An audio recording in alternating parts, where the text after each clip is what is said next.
We begin with a search and rescue mission happening right now in the North Atlantic Ocean for a missing submersible carrying 5 people to see the wreckage of the Titanic.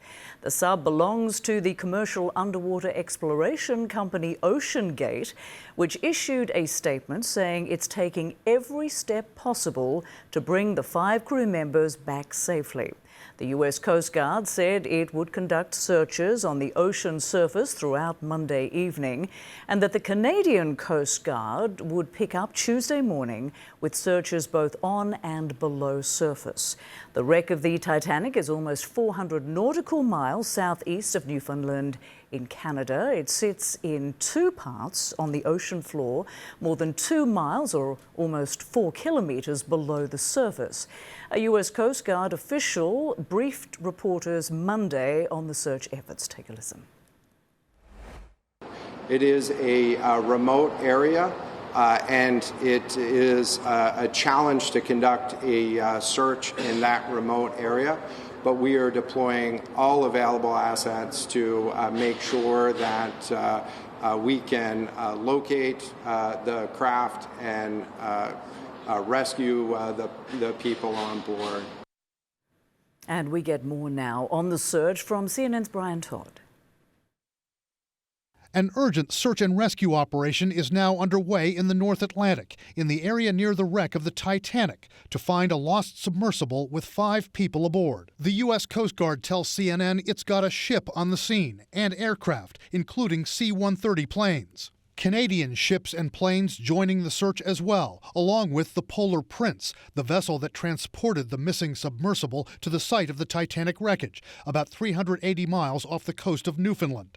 The Coast Guard says the vessel submerged on Sunday morning and lost contact with the crew of the Polar Prince 1 hour and 45 minutes into its descent. We have to make sure that we're looking on both the surface using aerial and surface vessels, but then expanding into underwater search as well. Right now our capability is limited to sonar buoys and listening for sounds, but we're working very hard to increase the capability.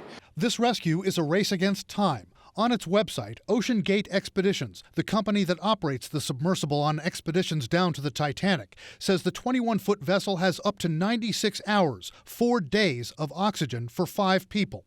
One signal rescuers could be looking for? Does it have any of the normal pieces that a unit like this submersible should have? A releasable beacon that would have gone to the surface and could have been sending out a signal. What could have gone wrong? CNN's weather team says the weather in the area was not overly harsh at the time the vessel submerged. But experts say below the surface, currents could have affected the submersible, or with its various motors and propellers. It could be entrapped. It's very easy for it to suddenly get caught on something and it can't come back to the surface. The Titanic sank in 1912 after hitting an iceberg. More than 1,500 people died.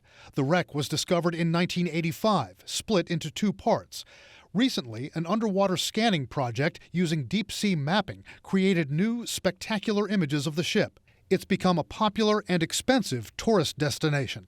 It costs $250,000 per person to take a trip to the Titanic on the Titan submersible that's now missing. The Titanic lies close to 12,500 feet, more than 2 miles below the surface, a depth that experts say complicates any rescue mission. Because of those conditions, the experts we spoke to say that if and when this submersible is located and if it's deep underwater, they'll probably have to send unmanned vehicles down first to try to address the situation. Rescue diver Butch Hendricks says they'll likely have to try to bring the vessel to the surface first. He says they won't be able to extract the people inside while it's underwater. Brian Todd, CNN, Washington.